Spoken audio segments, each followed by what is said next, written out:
Rock on Rockies fans, welcome into the Locked on Rockies podcast for today, the 19th day of June in the year 2024. I'm your host of the Locked on Rockies podcast, Paul Holden, joined by the one, the only, Anilo Piro. Anilo, for those that don't know who you are, the ones that haven't been paying attention, give them the pitch and tell them where they need to go because they're missing out on Rockies content if they don't know who you are. Hey, the Locked on Rockies postcast. We're going to be live just about after each and every Rockies game the rest of the way. So if you're ever on like Spotify or Apple Podcasts or wherever you listen to your podcast and you hear this loud voice and it's not Paul, that's me because that's the Locked on Rockies postcast. And so we'll be live on the Locked on Denver Sports YouTube channel after just about, like I said, each and every Rockies game. And I have to ask a question here, Paul. Can I steal Rock on Rockies fans for my victory shows? Yeah, absolutely. That's a good one. We're trying to catch it on. That's been my whole catchphrase thing. So please love it. I might only be able to say it about 5 times the rest of the year because I don't know what's going on with this team right now. But yeah, long story short, Locked on Rockies postcast. You can follow me on social media at Media by AP, and make sure to subscribe to that Locked on Denver Sports channel, an exciting new endeavor between Locked on Sports and my friends here over at Mile High Sports. So looking forward to it and excited to chop it up and talk some rocks with you today, pal. Absolutely. And we're going to talk a little bit about the differences that we noticed between the Rockies and the Dodgers. We're going to talk about the All-Star game.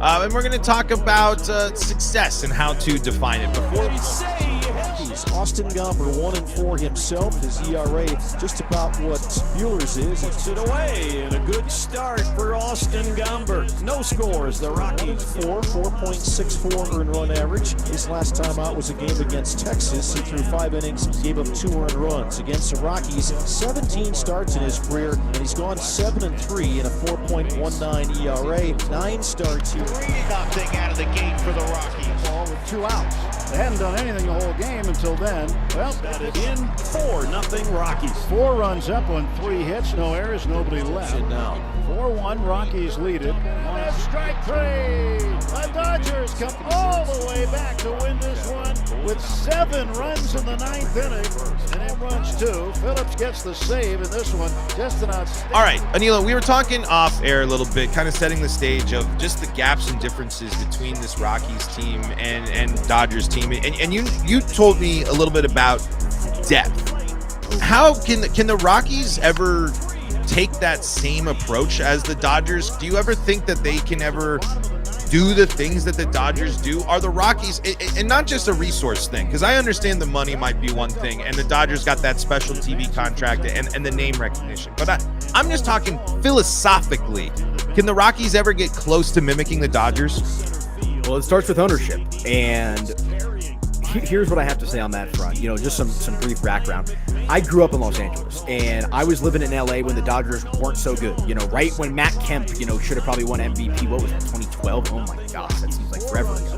But I grew up with those, J.D. Drew, Eric Gagne, Los Angeles Dodgers. And then Magic Johnson and company came in and bought the team. And you know what they did? They hired the right people, and they got that leap out of the way. And I think that is the ultimate testament to the Dodger organization in comparison to the Rockies organization, which we know Dick Monfort is very hands-on. They've never hired a general manager from outside of the organization. It is very much a mom-and-pop friendly family type of atmosphere when it comes to the Rockies. And look, I don't know how the Dodgers work necessarily, but one thing I do know is they have a war cry. They have mantras that they are able to carry out from the professional level all the way down to single A, all the way through their international scouts. They all sing in the same song and dance, when they go to work every day. And it feels like, I was talking about this with you a little bit earlier, it feels like the Rockies, when it comes to their plans, they're just shooting darts, right? Let's get this guy, let's sign this journeyman, boom, boom, boom. Hopefully it'll work out. The Dodgers take a much more calculated approach with this stuff. And like you said, resources aside, I think their ownership group just realizes, hey, we're going to be the owners. We're going to make the money. We're going to do the business. Let's hire the right baseball people and get out of the way. And I think that's kind of the starting point of the difference between the Rockies and the Dodger organizations. Were you disappointed by the GM search for the Rockies? Yeah, in the post Bridich era. I mean, it was something where we kind of knew and had an idea, especially with Schmidt's role as the in the committee or whatever was running the team for 6 months. They were telling us. As for me, it was something where I really truly felt like that's the misstep. And there's kind of always a Dick Monfort quote that's the mantra for the season. It was like 2022, and he said we're going to play, or I think it was last year, he said we're going to play 500 ball, and then they ended up losing 100 and something games. But when he says that, when he talks to these other people and when he brings them in, it's stuff they've already done, or it's stuff that's not going to work. How can he make those calls? How can he confidently say that these things aren't going to work, or this isn't going to work, or it's something we've tried, when what have the Rockies necessarily tried that's any different than what they've done their entire existence? Yeah, you hit the nail on the head. And what's the definition of insanity? Doing the same thing over and over again and expecting a different result. And that's where I don't want to say that I was upset, but I kind of just chuckled, because we're talking about an organization that has never won a division. Yes, they went to one World Series, but that is the definition of a miracle. And it's not like you have a pedigree of success that you can lean back on. And here's the other thing. It's not like Bill Schmidt is Theo Epstein or David Stearns with kind of like that younger guy, who's been, coming up in the organization. I mean, Bill Schmidt's 50, 60 years old, like right around there. So look, it was a par for the course type of move, but you look back into why the Rockies are where they are, and these are the decisions that get you to where we are today. So it's interesting. Look, do I think Bill Schmidt is a bad and awful GM? No, I just think he's kind of a placeholder. Like, you're not really getting anything. Like, they made some good trades last year. We'll see what they do at the deadline. But, like, this organization needs a little bit of an overhaul, right? Because, like I said, definition of insanity. You've been doing the same thing since 1993. And nothing has changed. You've had some fun moments, but the sustainability has not been there. And I don't want to hear altitude as the primary reason for that. You can do it. You just need the right guys in place to do it. Maybe even gals. And it's about, and that analytics team, right? That analytics team is the prime example. And like, people come in, they're here, they're excited to do stuff, and then 6 months later, 4 months later, not even a year later, they're done. They throw their hands up because seems like when, and this is just me just going from what I've heard. I don't have connections to inside the organization, so I truly don't know. But it just feels like, hey, I'm a new person with new exciting ideas to help the Rockies, and you just run into a brick wall as soon as you get into the organization, because it doesn't seem like they really want to innovate. Why isn't Coors Field this magical, mythical, crazy thing that it just makes the Rockies one of the most interesting teams in baseball instead of the laughingstock of baseball? Can the Rockies ever repair their reputation? I mean, one of the biggest differences that we were talking about a little bit was teams will go to the Dodgers for pennies on the dollars for a minor league deal. The Rockies have to beg and plead. They have to overpay Chris Bryant by millions of dollars. Oh my gosh. Yeah, and look, is it possible? Yes, but not when they keep acting like everything's sunshine and rainbows. And there's a story I want to tell, but I'm not at liberty to tell. I'll tell you off the record. But here's what I'll say. What you said about like guys coming in here with wanting to be innovative and wanting to be different, like, yes, they've had those guys. I know some of them personally. And some of the horror stories that I've heard behind the scenes is, I don't want to say winning's not a priority, but it is as much about not rocking the boat and upsetting the people around you as much as anything. So we'll see. And then one other point, you're a big Mario baseball guy. Like, Coors Field should be a Mario baseball stadium. Like they should get rid of the Brightest Berry. Like just completely play to your strengths, right? And just turn Coors Field into this crazy novelty park where you have such a strong advantage because you're playing here 81 times a year. That is not the case. And here's the other thing, and then I'll rest on this with regards to the organizational direction. Dick Monfort is not a purist. He's a traditionalist. There's a reason why they have pinstripes. There's a reason why they had vests. There's a reason why their jerseys have never been over the top. Dick Monfort grew up watching good old-fashioned Americana baseball. He wants to try to echo that. It's hard to do that with this organization. It's hard to do that with this payroll, and it's hard to do that when you don't hire the right people and get out of the way. Yeah, absolutely. I mean, and it's when can the baseball people do the baseball thing? And because here's the deal, Dick Monfort has run a successful business. The Rockies' attendance is going to be fine this year. It was packed last night. Yeah, I wasn't there, but I saw pictures. Like, I was and I know it's the Dodgers, so their fans travel. I mean, I was there on Friday night as well. Good crowd, so they're drawing. Well, it's summer, school's out. The Rockies will always do well, and I'm that's a problem. That's why they are the way they are. Sorry. I'm sorry to you boycott fans out there. Coors Field ain't gonna sit empty over a summer. And Dick Monfort ain't going to sell anytime soon. So when we have these conversations, when we talk like this, we have to put that into perspective. We can't sit here. It's different when, the A's situation is completely different, where you really can look at that. The Rockies are just, honestly, just a bad team. They're not, but they're not like, wow, the stadium's falling apart. They have an elite stadium experience. They have, they put effort into the product overall, but the product on the field isn't the priority. I think you nail it there. It's what can, as long as Dick Monfort's happy or happy enough, that'll be fine. And I think the big key word, the Sesame Street word of the franchise is loyalty.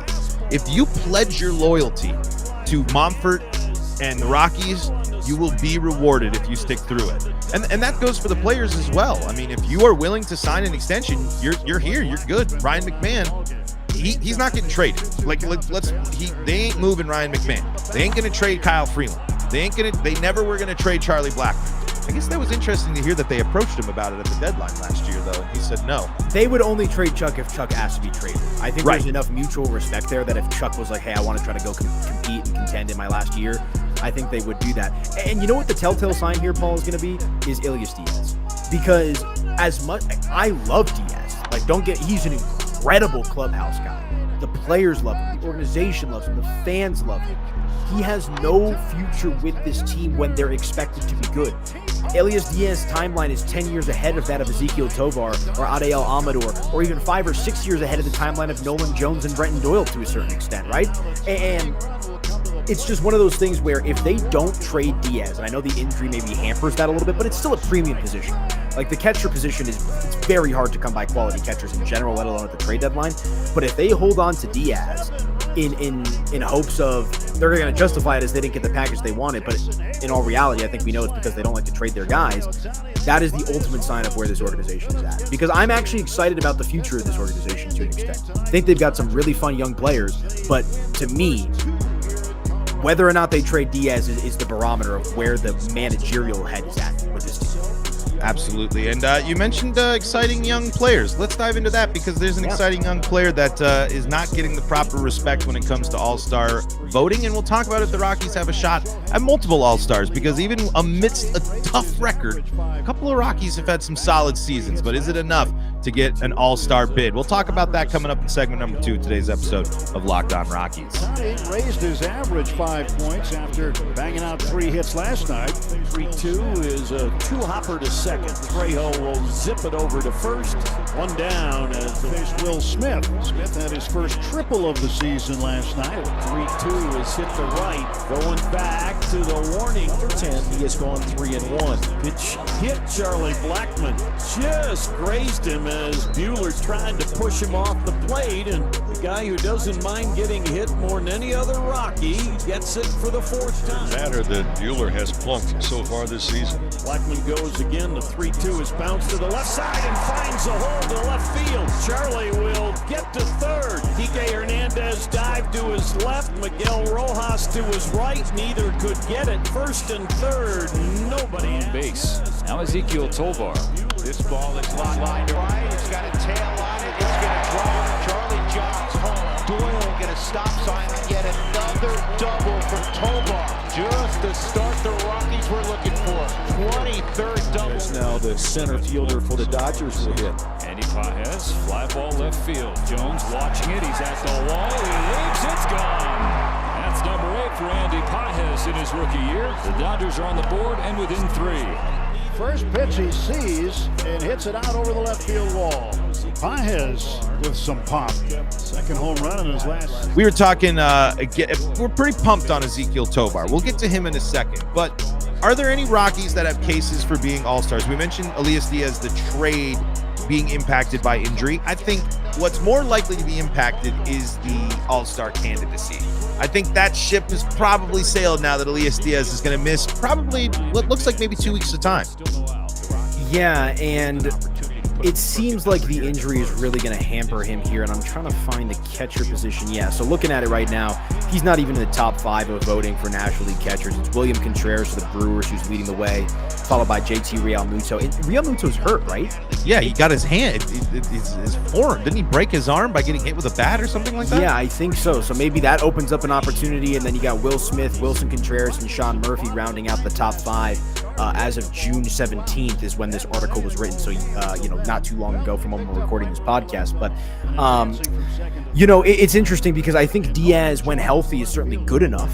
He's been one of the best catchers in the National League. He was a hero last year in the All-Star game. So maybe some brand recognition. People remember the name, remember the moment. Maybe that gets him in.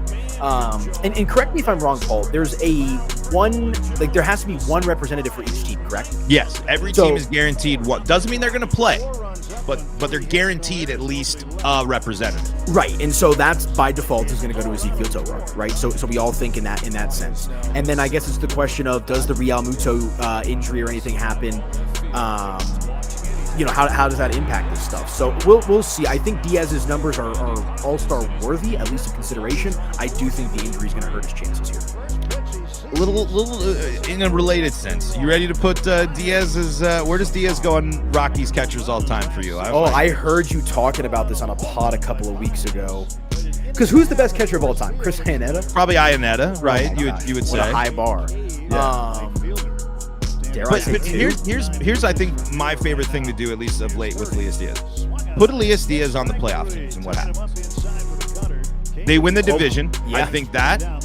And I don't know if they don't get swept by Milwaukee. That's as far as I'll go, because I'm not going to say, oh, they're immediately that. But they don't have to, they are the division winners instead of the wild card winners, and that changes everything. You don't have your big Cubs moment. But I think Elias Diaz would, and just take this version of Elias Diaz in the hypothetical, take what we've gotten from him, and place him on those playoff teams, and you put him in that context. I think it's without a doubt, and I think Elias Diaz has some massive moments just because that power is so. And you mentioned it too, clubhouse guy. I really think the clubhouse guy thing can't be undervalued. One of the signs that it was over for the Rockies was losing Gerardo Parra. Gerardo Parra was instrumental in those teams, not because of exactly what he did on the field, with the exception he had some clutch moments, but you knew that guy was it. The Nationals put it on full display. It's the only reason they did Baby Shark in the entire. It's for a bench player. Let me peel back the curtain on what a clubhouse looked like with Gerardo Parra. That's when I was covering the team on a day-to-day basis. I was there every day. They would win a game, and that clubhouse was not a clubhouse, it was a rave. They had the lights going off. Despacito was the big song. Despacito. And it was always him and Cargo in the corner, loud, clapping, arms around everyone. I'll never forget when they clinched the playoffs. I had to put the goggles on because I was like, well, they're clinching. I knew they were going to have a party. But Gerardo Parra, crazy. Just a total energy guy. Now, look, Elias Diaz is a little bit more refined. Parra was a beast. I'll put it that way, to put it lightly. He was the energy guy. But Diaz is almost like the elder statesman, but he doesn't come off as off-putting, or maybe not off-putting. How sometimes you can get intimidated by the older guys, or the guys who have been around the block, willing to put his arm around the young guy, willing to mentor the guys on the team. Funny, relatable, but also has a little bit of that professionalism and that sternness that you need from a veteran, specifically a catcher who's working with a pitching staff who's all over the place when it comes to pitching at Coors Field. So, I think it's a great comp. I still don't know why. Why did they not re-sign Gerardo Parra, and why did they not re-sign DJ Mayhew? Questions I've been asking myself for 5 years. Oh my! Add John Gray to that list as well. John Gray.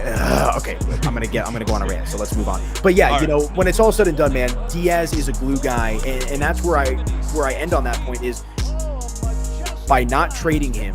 That signals just how all over the place this organization is. Because as much as I love him, as much as the teammates love him, he just doesn't have a place on this team for when they're expected to be competitive. And at that point, what are you doing? It's not Chuck Nasty, right? A guy who's been here and done that, and you owe that to him, like Todd Helton was. So we'll see. Yeah, and again, let him go chase that shot.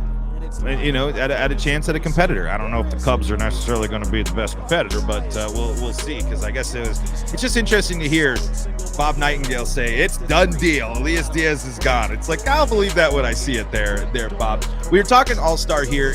Do you think anybody else other than Tovar? And what does it mean for Tovar to be an all-star in that second year? I think it's huge. I mean, you're talking about a guy who's not even 23 years old yet. And I mean, the sky's the limit. And, you know, I've made the comparison that the Packers are great at drafting quarterbacks. The Rockies are great at drafting and developing shortstops, or middle infielders for that matter. You go from Troy Tulowitzki to Trevor Story, and now it looks like Ezekiel Tovar is going to be the next mainstay with this organization. And, you know, I think it would just be, it gives the fans something to root on. Because, like, I run the Mile High Sports social media, and like, look, there's some posts that are pretty negative about the Rockies, but there's always those few fans like, my homie Tovar, but we got Tovar. Tovar's that guy. So for as disassociated, as disconnected as the Rockies are with the sports scene here in Colorado, the fans that do pay attention, and even the casuals, know the name Ezekiel Tovar. So for him to get to the big show, to an all-star game, and have success, I think would only help this team moving forward. And you know, you've got Ariel Amador. Hopefully that's in the cards in his future as well. So I think it would be a good thing, but you know, we've talked about this off the record, on the record, on social media. Like, I think Tovar needs to be talked about like O'Neal Cruz and Ellie De La Cruz, because he's as good or on their level as those guys who were phenoms in their own right when they were coming up. Absolutely. If you're going to value Ellie De La Cruz's speed, then in the same as that like advertising, like, hey, this guy stole 3 bases in 3 pitches. It's insane. It's crazy. We'll put that the best defensive shortstop in the NL, and or maybe even By in far. baseball, is a 22-year-old that plays for the Rockies. That's all we're saying. Just put the respect. That defense is not only Gold Glove legit, but it's the same thing as what you saw when Nolan Arenado took. Like, Tovar gives you the Arenado feeling again of like, whoa, if he's healthy, and this Tovar's hitting double-digit home runs at 22. What does Tovar at 26, at 27 look like with 5 years of experience of weight training and everything under his belt and his speed? Like, think about a world where if development succeeds for Doyle, Jones, and Tovar, the Rockies are looking at 3 guys that are at least 20-20, with flirting with the multiple guys being 30-30 guys, in my opinion. I think Doyle with that power might be too much of a jump, but still, those pieces are the things to get excited about. And let's peel back a little bit further, and let's focus on these young guys and figure out and define what a successful rest of the season looks like for the Rockies, including what a successful trade deadline looks like for this team, coming up in segment number 3 of today's episode of Locked On Rockies. 1 out, 1 on, bottom of the second inning. And this ball driven high and deep left center field. And it is Scott. 2-run home run out of Montero. And just as you guys said, sometimes your best days are the days you don't expect to play. It's amazing. You don't overthink. You just get in the box. You let it fly, and Monty did. Or pitch on the inner half, and did he get the barrel to it? Wow, that was impressive. The Rockies able to score twice again on a 2-run home run by Montero.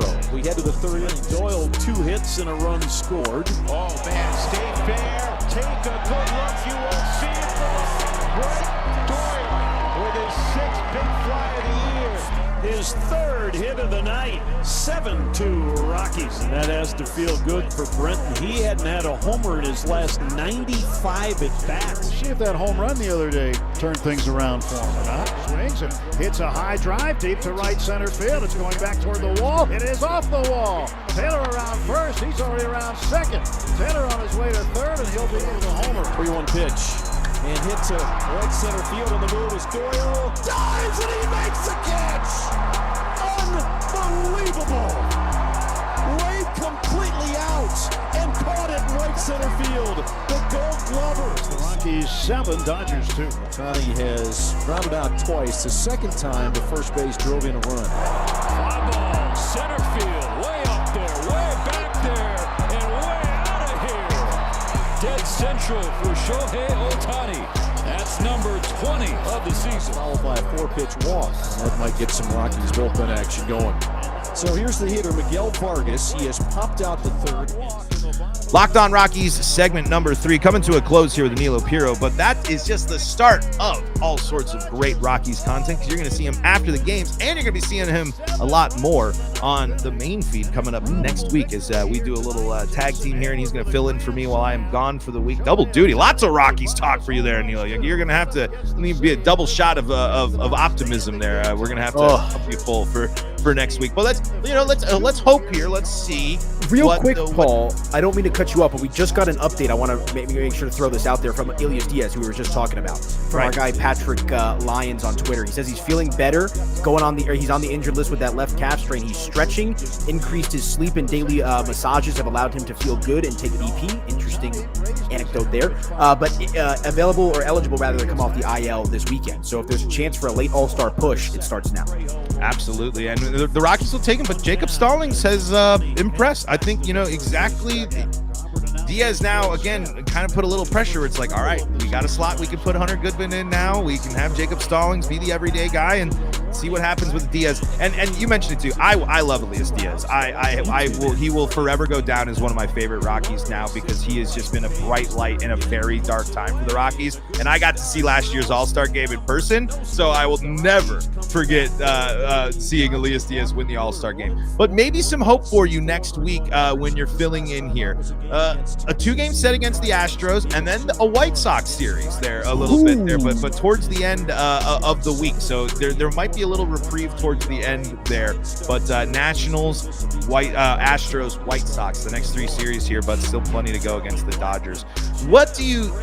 How would you define a successful rest of the season for the Rockies? And this includes the trade deadline. If I'm saying the season ends, game 162 ends, the end of the season's here, you're looking on it, and you don't feel lost. You feel okay.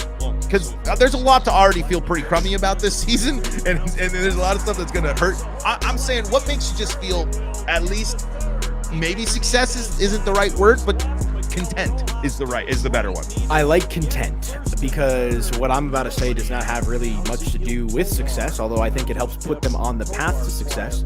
Embrace the suck. And this is something that I've heard you harp on the Locked On Rockies podcast time and time again. Why is Jake Cave playing over the young guys? Why keep Elias Diaz if you have a Jacob Stallings who's shown some promise, right? But these guys have no future, outside of making some bread this year and maybe another year and a year or two, like the CJ Cron types. No. Like, obviously you're going to have a couple of those guys to plug in some holes and whatnot, but embrace the youth. Let these guys struggle at the big league level. And look, I'm a Buddy Black guy, but maybe it's even as high up as the managerial situation. And look, I don't want to say Buddy's message. I don't think Buddy Black has been set up to succeed. I think he's the captain of a sputtering ship, for lack of a better phrase. But I think the biggest thing is stop middling. Stop pretending that you're something that you're not. Embrace the rebuild, the R word, rebuild, retool, whatever you want to use. Embrace it, and don't just keep going out there and signing these journeymen expecting, like I said, definition of insanity, expecting different results than the one that you've been getting for 20 plus years now. And here's the other thing. The Rockies as an organization, in my opinion, have never been set up to win consistently. You know what they've been set up for? Luck. They've been set up to be lucky. And look, 2017, 2018, that was a well put together team. 2007, lucky. 2008, we know how that went. 2009, they bounced back, boom. But have you ever gone into these seasons for more than 2 or 3 years at a time and said, you know what, we're built to last. We're built for this. It always feels like they're living on a prayer. So in my opinion, Paul, the definition of success is ripping the Band-Aid off and embracing the suck and building for the next day.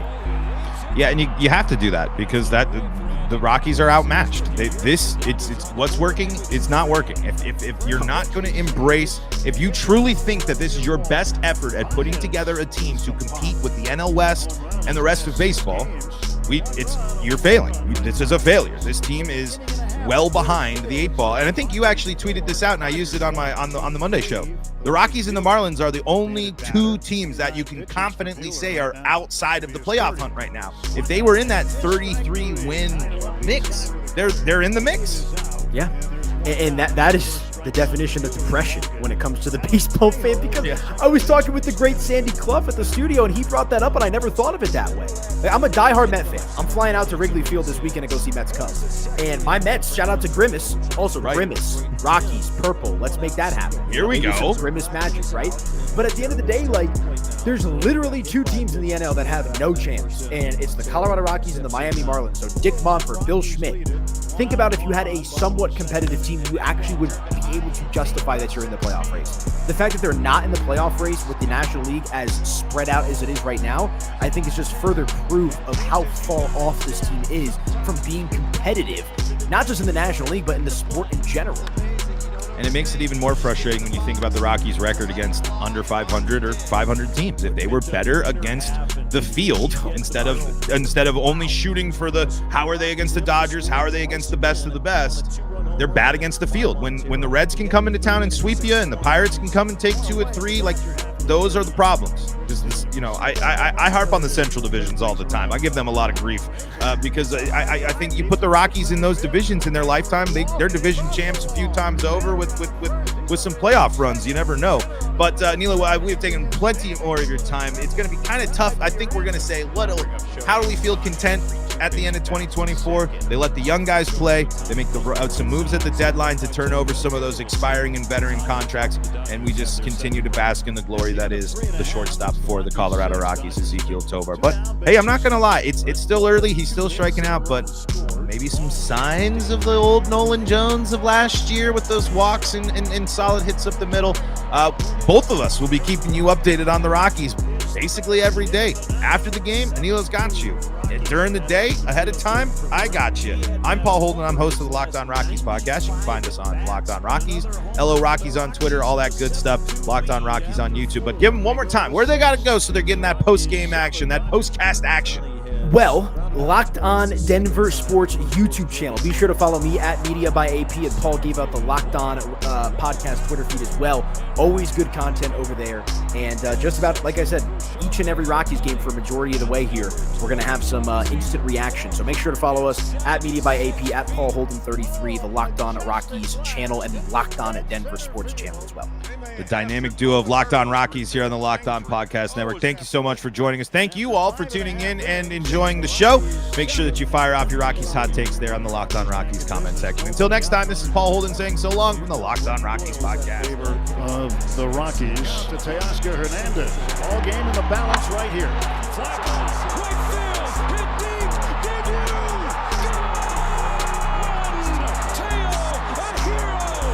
The eyes.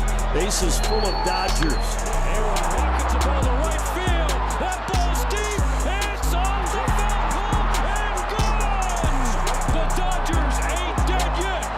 It's 9-8. A grand slam for J.A. The 4th career grand slam for Hayward. And the Dodgers are within a run. It's 9-8. Oh, can you believe it? Jason Hayward with a 9th inning grand. You have Ohtani lurking in the on-deck circle. Hayward played in. A tying run will come to the plate. A 2-out walk in the bottom of the 9th. And the Rockies down to their last strike. Swing and a slam. And the Dodgers just 1 run behind, and Ohtani coming up. The Dodgers aren't done yet. They have 2 outs to work with. On one pitch, there's a base hit to left field. And the tying run is aboard as Shohei Ohtani goes the opposite way. Incredible! It's 11-9 as the Dodgers down to their last. Runs on base in the 9th. 1 ball, 2 strikes to Teoscar Hernandez. The 1-2 pitch. Swing! Victory here tonight. Jason Hayward with a grand slam.